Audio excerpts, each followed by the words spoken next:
authority flows from one source: God. His law, perfect and just, was entrusted to Jesus Christ, who alone judged without error. Man, fallen and limited, can only judge property and fictions, not souls. Yet, in defiance, elites built a counterfeit system of law by enclosing the people into administrative fictions. Through registration, trusts, and mortgages of estates, the sovereign people were reduced to chattel property under management. What was promised as liberty has been inverted into a neo-feudal scheme of debt slavery. This is the hidden machinery of administration.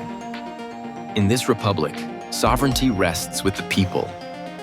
Article 1, Section 14 of the 1848 Wisconsin Constitution states, "Titles are allodial, feudal tenures are prohibited, and every state entered the Union on equal footing." The Supreme Court in Chisholm v. Georgia, 1793, recognized the people as the true sovereigns, with government as their creation, not their master.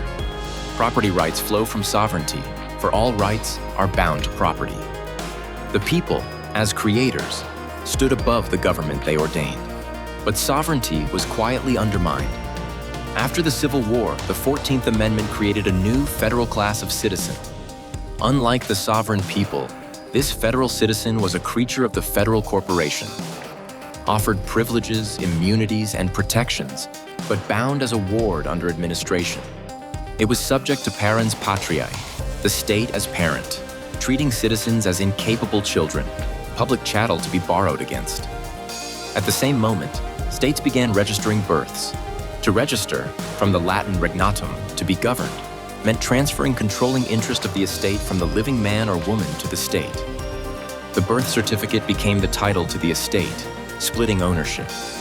The individual was rendered trustee of his own estate, while the state held superior interest.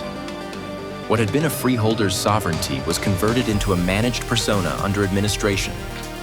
In 1933, the estates of 14th Amendment citizens were mortgaged as surety for the issuance of debt securities, now circulating as currency.